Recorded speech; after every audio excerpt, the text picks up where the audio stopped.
Vamos então retomar a nossa série de estudos. Se você está nos acompanhando à distância e caiu aí no nosso canal de paraquedas hoje, eu quero que você saiba que nós estamos numa série de estudos num documento bem antigo, é um documento do século XVII, é a Confissão de Fé de Westminster.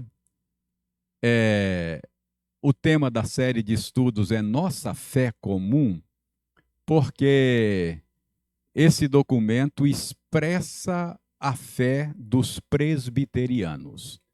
A Igreja Presbiteriana do Brasil subscreve esse documento e os presbiterianos do mundo todo aceitam esse documento como uma excelente exposição do conteúdo da Bíblia. Mas eu pensei que eu viria aqui hoje para estudar a Bíblia. Você vai estudar a Bíblia. Esse é um programa de estudos da Bíblia. Nós estamos usando esse documento porque esse documento é um roteiro para o estudo da Bíblia. Então, o conteúdo da Bíblia está organizado em temas nesse documento. A Bíblia não foi escrita de maneira enciclopédica. Você não vê lá um sumário, um índice organizado por assuntos, por tema. Então, um documento assim é muito útil para o nosso estudo da Escritura. Então, nós estamos estudando a Bíblia e usando aí como auxílio, como roteiro, a Confissão de Fé de Westminster. Opa, se não ligar, não funciona, ok? Muito bem. Como eu disse, está organizado em tópicos. E veja aí por quantos assuntos nós já passamos. O capítulo 1 dessa Confissão de Fé tratou das Escrituras Sagradas. O que os presbiterianos creem a respeito da Bíblia? Já estudamos. Capítulo 2, de Deus e da Santíssima Trindade. Outro tópico, outro tema que já foi estudado. Do eterno decreto de Deus, capítulo 3, já estudamos. Da criação, capítulo 4. Da providência, capítulo 5. Da queda do homem, capítulo 6. Está em negrito ali o capítulo 7, para dizer que é aí que nós estamos. Nós estamos estudando o capítulo 7. Do pacto de Deus com o homem.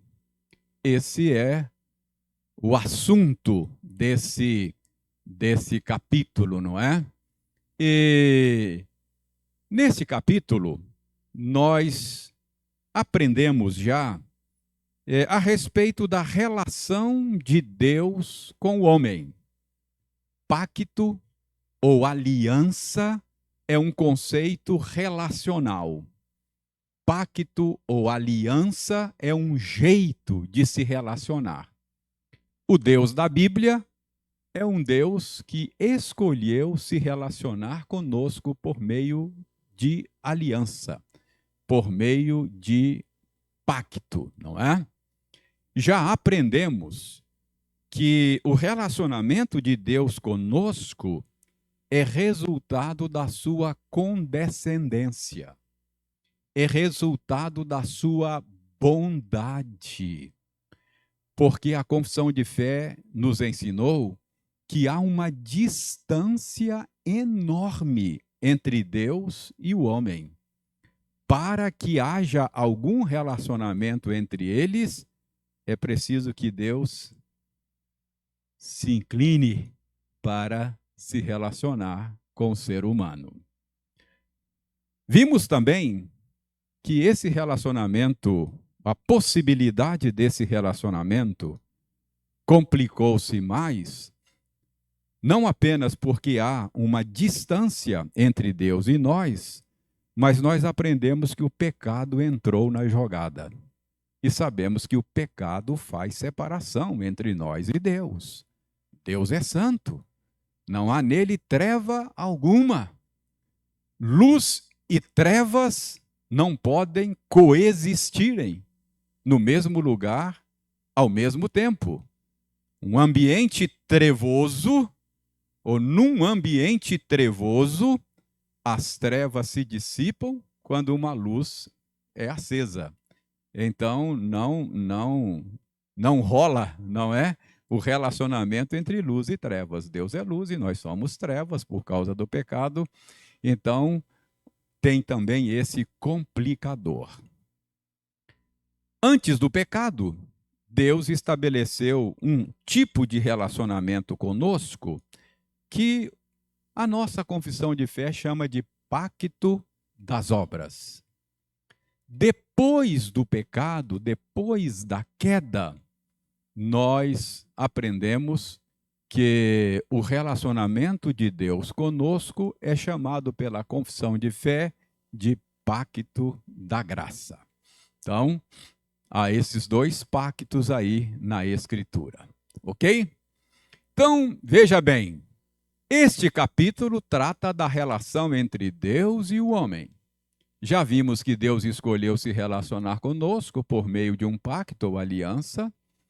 Ele estabeleceu basicamente dois pactos com o homem: o pacto das obras e o pacto da graça. É isso que eu acabei de lhes falar agora. Vimos ainda na aula passada, então, depois de lembrar assim tudo que já estudamos nesse capítulo, rapidamente, vamos nos lembrar da aula passada. Na aula passada, nós vimos que o pacto pode também ser chamado de testamento. Testamento é um outro termo usado na Bíblia pelo Espírito Santo para falar desse relacionamento entre Deus e nós. E nós aprendemos que há dois modos de administrar o pacto, chamado de Antigo Testamento e Novo Testamento. Então, não é que sejam dois pactos distintos, é que é apenas duas maneiras diferentes de administrar o mesmo pacto. No Antigo Testamento, ou seja, no antigo modo de administrar o pacto da graça, nós vimos que o pacto era administrado em sombras. E no Novo Testamento, que é o novo modo de administrar o pacto da graça, o pacto é administrado em realidade. Vamos nos lembrar disso? Colossenses capítulo 2, verso 16 e 17. Alguém abra e leia para nós em alto e bom som, Colossenses 2, 16 e 17.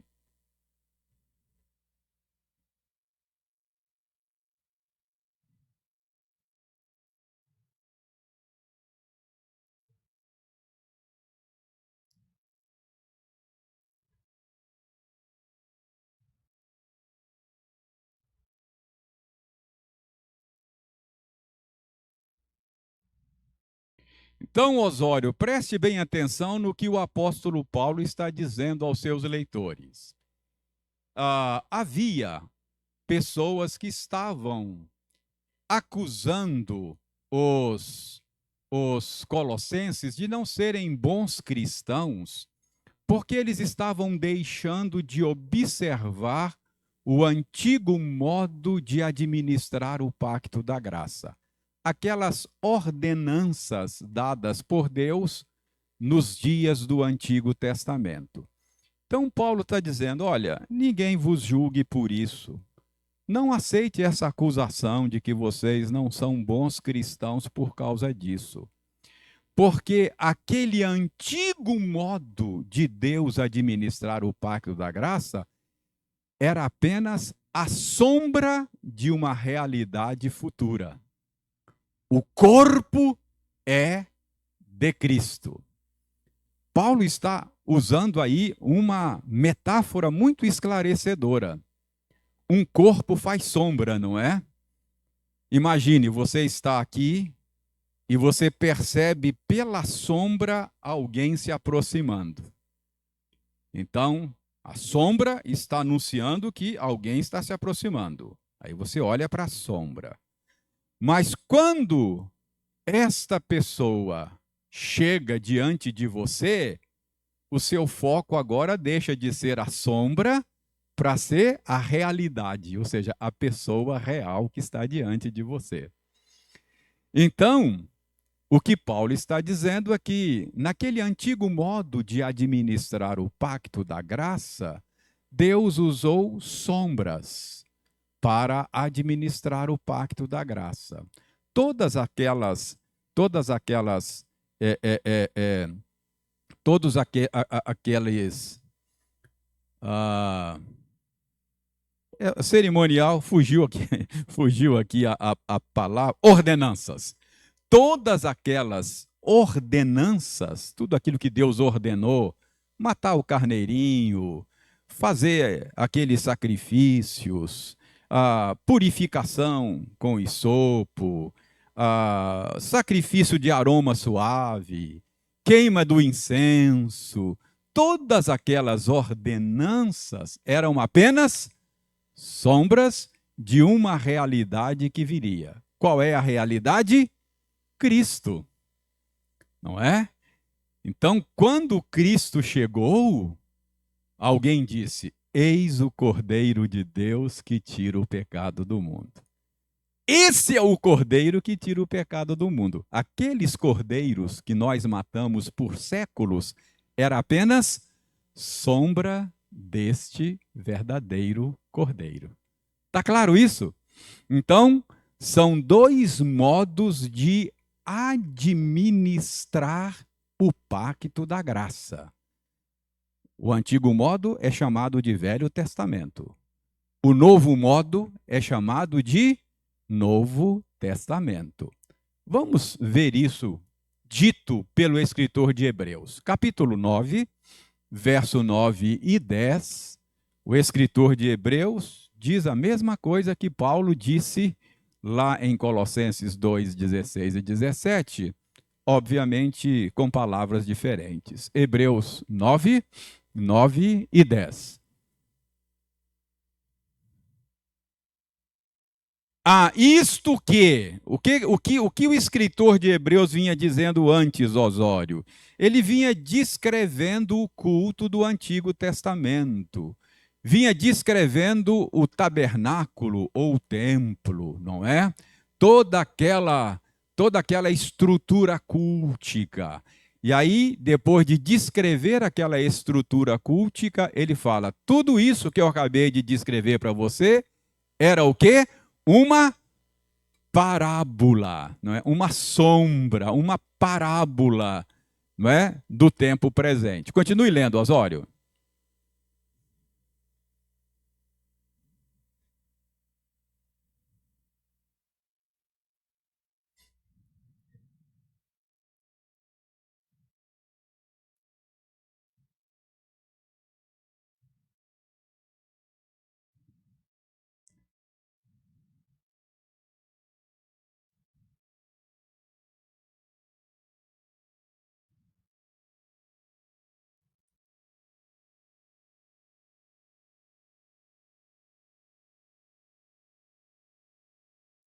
Preste atenção, Osório, no que o escritor de Hebreus está dizendo. Ele está dizendo que todas aquelas ordenanças eram uma parábola para o tempo presente.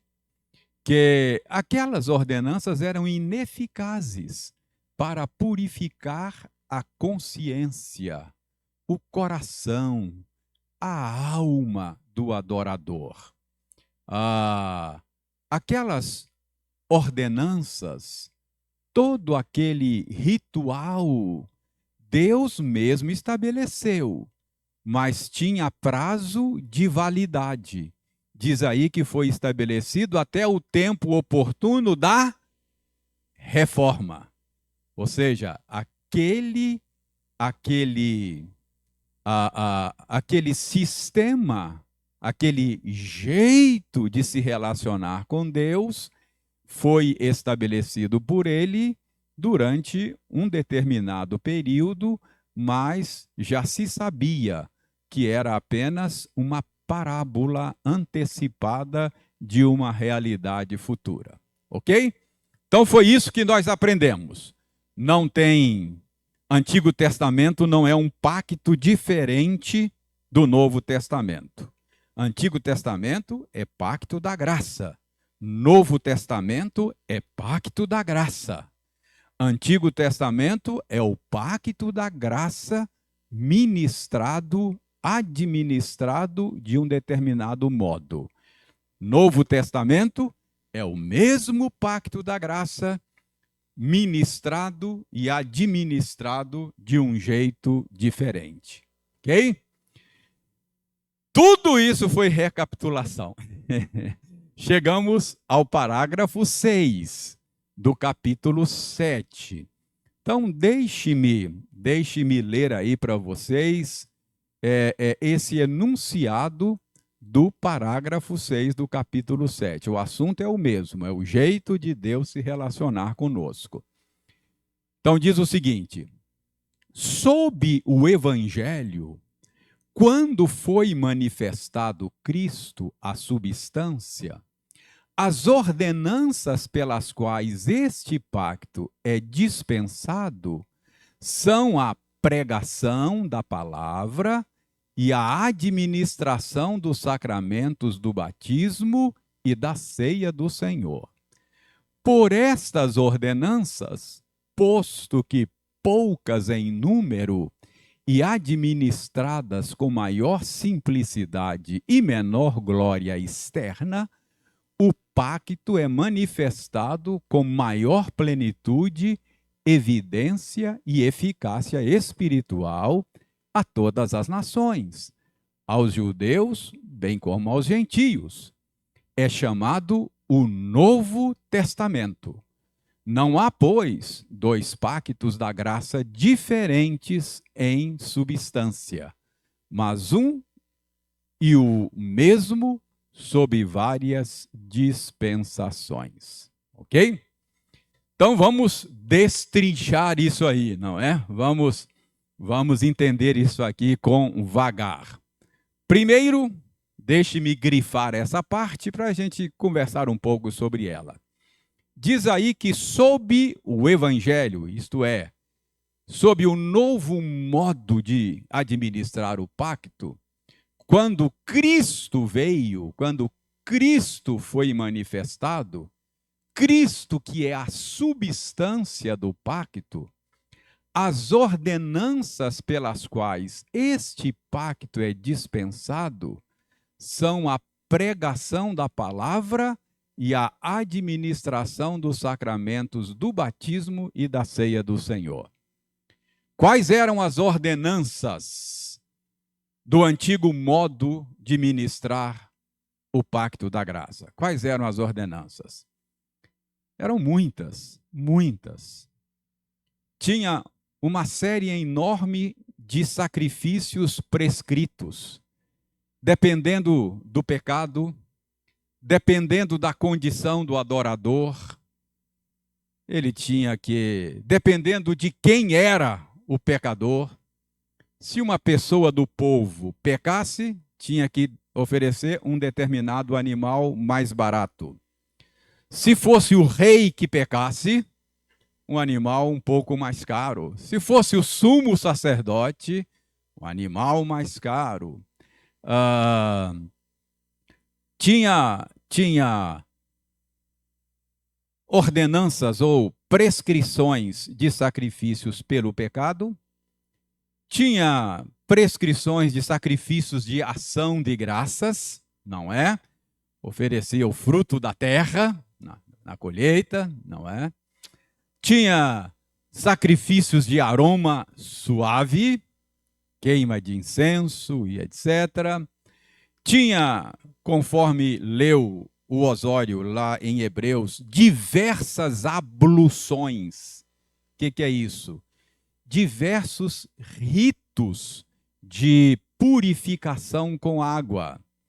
Então, por exemplo, matava-se a novilha, queimava a novilha, pegava a cinza, punha dentro daquela água, pegava um galinho de isopo, não é uma plantinha, e o sacerdote aspergia sobre o povo para purificação do povo. Lembra como é que Davi ora lá no Salmo 51? Purifica-me com isopo e ficarei limpo. Ele está fazendo menção dessas abluções. Então, havia um número enorme de ritos naquele antigo modo de administrar o pacto da graça. Mas agora, no novo modo de administrar, quais são as ordenanças? Pregação da palavra, administração dos sacramentos do batismo e da ceia do Senhor. Então, essa foi uma mudança enorme no jeito de se relacionar com Deus e de administrar o pacto. Então, no novo jeito de administrar o pacto, são essas ordenanças aí. Opa! Então, veja bem, agora que a substância, que é Cristo, foi manifestada, os tipos e símbolos que apontavam para esta substância caem em desuso. Uma vez que o corpo está presente, a sombra deixa de ser o foco. Uma vez que a criança cresceu, ela não está mais sob a tutela do aio. Vamos reler esse texto? Gálatas 3, 24 e 25. Paulo está falando aí aos Gálatas a respeito da transitoriedade daquele antigo modo de administrar o pacto. Então, Paulo usa aí uma figura muito esclarecedora. Gálatas 3, 24 e 25. Quem achar, leia para nós.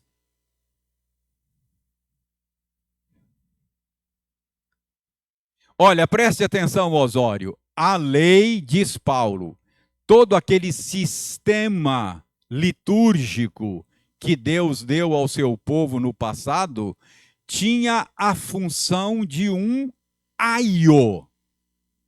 Eu digo já o que é o aio. Continue lendo.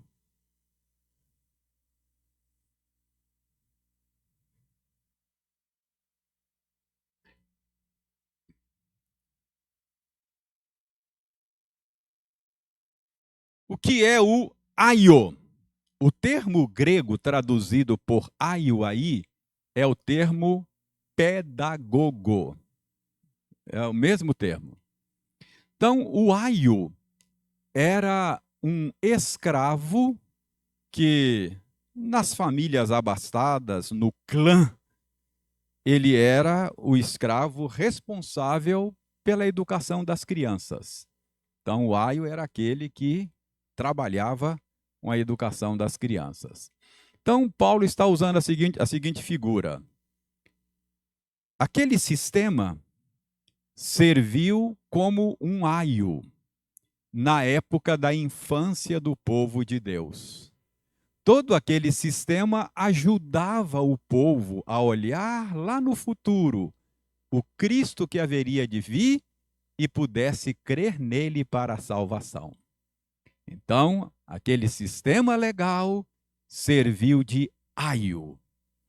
Mas agora que Cristo veio, agora que o povo alcançou a sua maturidade, o povo não fica mais debaixo da tutela do aio. Então, houve um tempo que aquele sistema foi muito útil para ensinar o evangelho ao povo de Deus. Mas aquele tempo é o tempo da infância do povo de Deus. Então, aquele sistema, ele era um sistema lúdico, por dizer assim, não é? Muito visual, para que o povo pudesse compreender Qual é o jeito de se relacionar com um Deus Santo? Como é que o pecador miserável pode ser aceito pelo Deus Santo? Como é que luz e trevas podem manter comunhão? O jeito que Deus arranjou foi por meio de uma vítima substitutiva. Sem derramamento de sangue, não rola. Sem derramamento de sangue, não tem jeito. É preciso que uma vítima seja sacrificada para que luz e trevas, Deus e o pecador, possam ter comunhão e se relacionar. Não é? Aquilo tudo tinha o propósito de levar as pessoas a Cristo, que haveria de vir. Aquilo ajudou eles entenderem o jeito de Deus se relacionar conosco e depositar a sua confiança num Cristo que haveria de vir. Entendeu? Então, as ordenanças do Antigo Testamento foram substituídas uma vez que Cristo já veio, não é? Então, aquele sistema cumpriu bem o propósito que ele tinha. Ele foi dado por Deus, mas ele tinha prazo de validade. E chegou o tempo da reforma. Então, é o antigo modo de ministrar o pacto da graça. Continuemos aí. Agora eu grifei um outro pedacinho. Estas ordenanças, que estas ordenanças? As ordenanças do Novo Testamento. As ordenanças do novo modo de administrar o pacto. Essas ordenanças, posto que poucas em número, no antigo jeito de administrar, era um número enorme de ordenanças.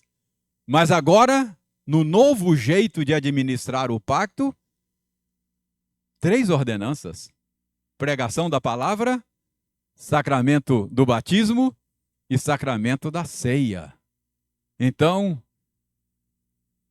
o novo jeito de administrar o pacto é um jeito com um número muito menor de ordenanças, não é?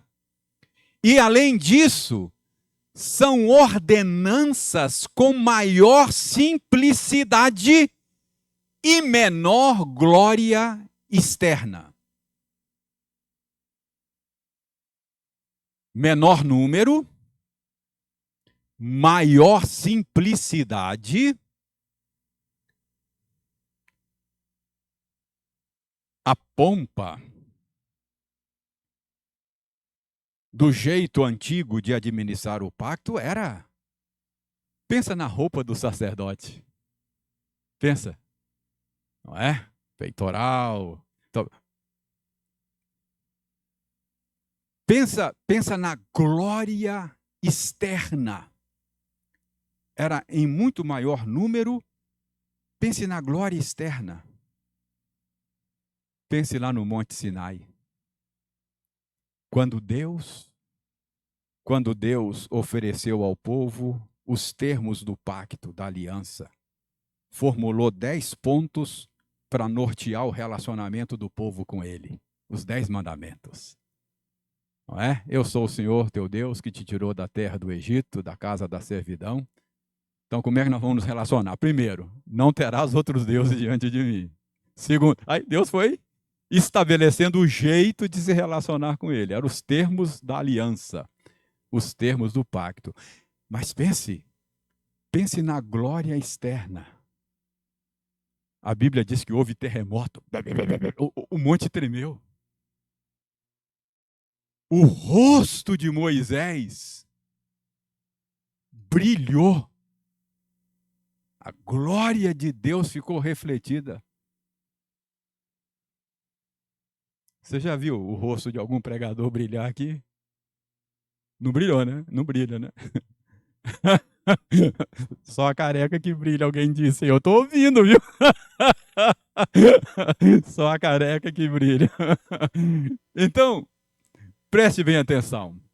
O antigo jeito de administrar o pacto tinha um maior número de ordenanças, era muito mais rebuscado, mais complexo e maior glória externa. O novo jeito que Deus instituiu tem um número menor de ordenança, é mais simples, nosso culto é mais simples, e menor glória externa. Entendeu? O pacto é, embora seja assim, embora o jeito de administrar seja assim, o pacto é manifestado agora com maior plenitude, evidência e eficácia espiritual. Por quê? Porque agora os verdadeiros adoradores adoram a Deus em espírito e em... Entendam isso. O jeito antigo não era em falsidade. Verdade aqui não é o contrário de falsidade. É realidade e sombra. Realidade e símbolo. Antes era um jeito de administrar o pacto em símbolos. Mas agora é em realidade. Por isso que Jesus falou para a mulher samaritana: vem a hora e já chegou. Porque a realidade está aqui, ó, sou eu. Vem a hora e já chegou. Quando os verdadeiros adoradores adorarão a Deus em espírito e em realidade. Não em sombra. Não em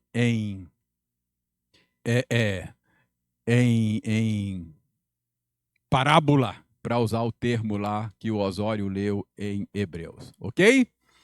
Então, a administração neotestamentária do Pacto da Graça tem menos ordenanças, maior simplicidade e menor glória externa. Mas, contudo, todavia, esse novo jeito de administrar o Pacto da Graça tem maior plenitude e maior eficácia espiritual. Veja Hebreus 9, 13 e 14. Hebreus 9, 13 e 14.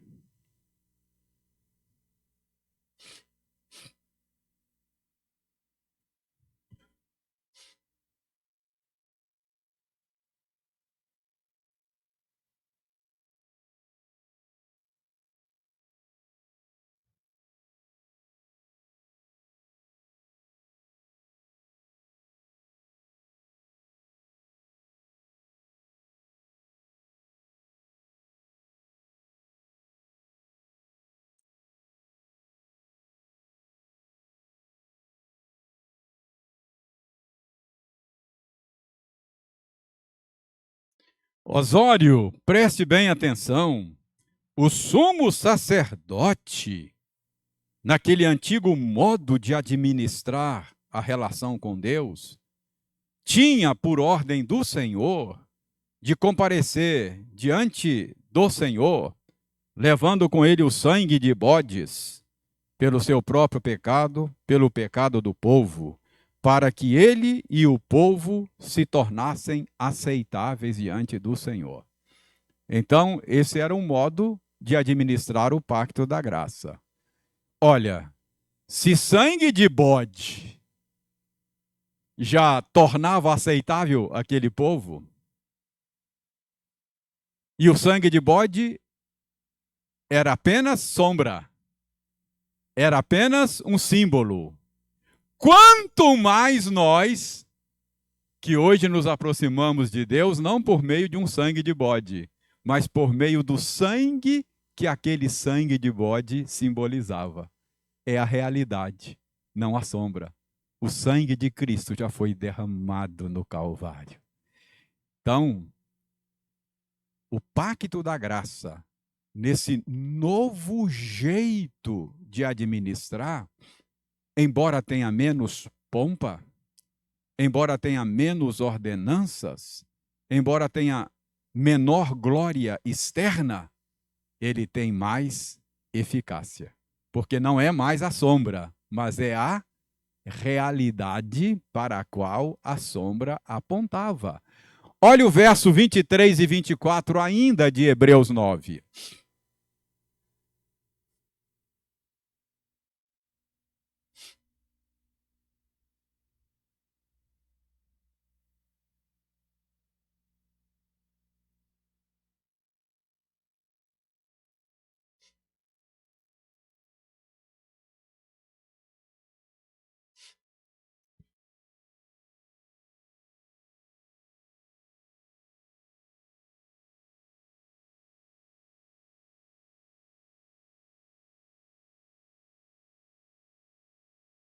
O povo de Deus, pela graça de Deus, naquela antiga administração do pacto, era aceito por Deus com base num ritual que o sumo sacerdote fazia. Sumo sacerdote, uma vez por ano, entrava no Santo dos Santos, um cômodo que havia lá no tabernáculo e depois no templo, onde ninguém podia entrar. Entrar ali era entrar na presença de Deus. Deus não aceita na sua presença pecadores. Não há comunhão entre luz e trevas. Mas Deus arranjou um jeito. Um representante do povo, uma vez por ano, entrava lá para levar o sangue do sacrifício a fim de que Deus pudesse aceitar o seu povo pecador. Então, era com base nessa ordenança que o povo é aceito.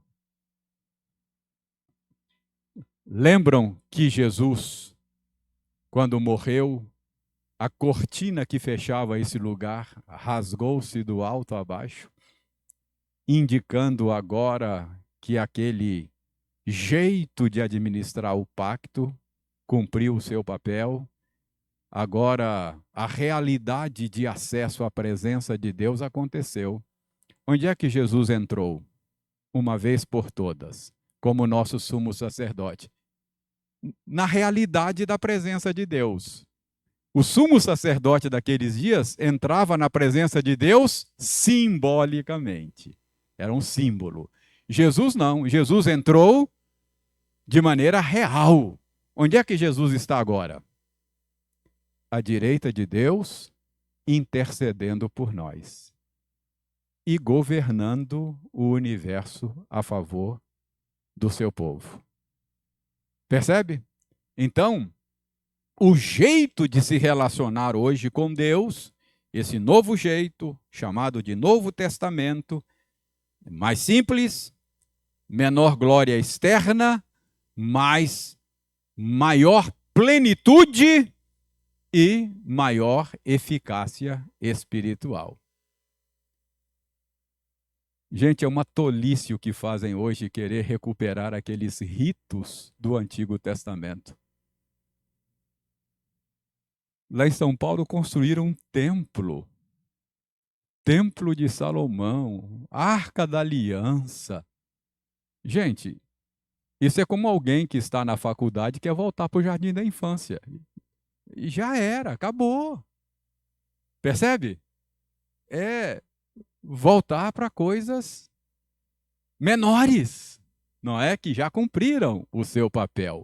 O nosso jeito hoje é o jeito mais pleno e mais eficaz. Nosso não é o jeito de Deus, né? É sempre Deus que determina o jeito de se relacionar com Ele. Isso não é invenção nossa, não é? Mas além disso, olha aí, além disso, este novo modo de ministrar o pacto da graça, ele não apenas tem maior eficácia e plenitude, mas ele tem maior amplitude. Porque aquele antigo jeito só incluía judeus. O novo jeito inclui judeus e gentios. Mais do que isso, naquele antigo jeito, mesmo entre os judeus, só os homens. Mulheres tinham que ficar no pátio das mulheres, não é? Tinha o pátio dos gentios, o pátio das mulheres. Mas agora, Paulo diz uma vez que chegou o novo jeito, não há homem, não há mulher, não há gentio, não há grego, não há judeu, somos todos um em Cristo Jesus. Então, o novo jeito de ministrar o pacto da graça, ele é também de uma amplitude maior. Não vamos ler esses textos, mas só para você perceber, Mateus 10, 5 a 7, é quando Jesus envia os 70, e naquela versão de Mateus, ele faz uma recomendação que eles não tomassem rumo aos gentios, mas fossem só aos judeus. Curiosamente, depois da sua morte e ressurreição, ele fala para os mesmos discípulos, ó, vocês não saem de Jerusalém, aguardem aí, porque vocês vão receber o Espírito Santo, receber poder ao descer sobre vocês o Espírito Santo, e aí agora vocês vão até os confins da terra. Então agora o novo jeito ganhou uma amplitude maior. Esse é o sentido daquele fenômeno que aconteceu quando o Espírito Santo desceu em Pentecostes, no dia de Pentecostes, lá em Jerusalém, que os discípulos pregaram o evangelho em línguas que não era a língua materna deles. O que estava acontecendo ali? Era um sinal. Pedro falou, isso aqui é um sinal, aquilo que o profeta Joel já disse, que ia chegar um tempo, não é, de universalização, não é? Globalização do pacto da graça. Não só judeus, mas judeus e gentios, não é?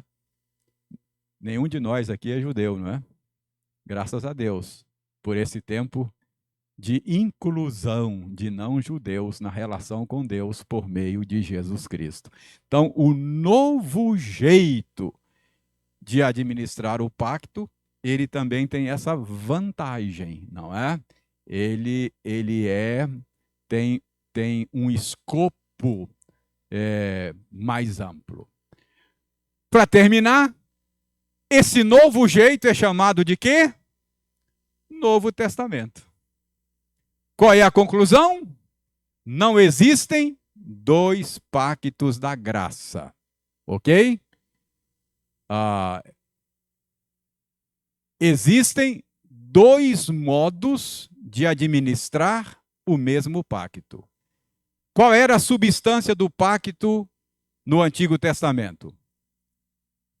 Jesus, não é?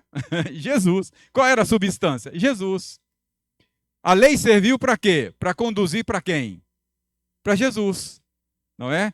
Qual é a substância do pacto no Novo Testamento? Jesus. A substância é a mesma. O jeito de administrar que é diferente. Como é que Abraão foi salvo? Por meio da sua fé em Jesus Cristo. Jesus disse, ele viu o meu dia e se alegrou. Como é que você é salvo? Do mesmo jeito que Abraão, por meio da sua fé em Jesus Cristo. É que Abraão olhava para frente e você olha para trás, né? Vocês estão na linha do tempo em momentos históricos diferentes. Mas é a mesma substância. Ó, não há, pois, dois pactos de graça diferentes em substância. A substância é a mesma, mas há um e o mesmo pacto sob diferentes dispensações. Aqui está várias. Cuidado para não ser traído aí pelo dispensacionalismo, que é coisa bem recente. Isso aí do século XVII, nem existia dispensacionalismo naquela época. Dispensacionalismo se tornou popularizado pela Bíblia anotada do Scofield. São duas dispensações, isso é, dois modos de administrar o mesmo pacto. Alguma pergunta, alguma colocação sobre o que vimos aí? Muito bem. Então, assim nós terminamos o capítulo 7, tá bom? Agora nós vamos para o capítulo 8. De que trata o capítulo 8? De Cristo, o mediador. Próxima quinta-feira, nesse mesmo horário, nesse mesmo local, a gente começa o capítulo 8.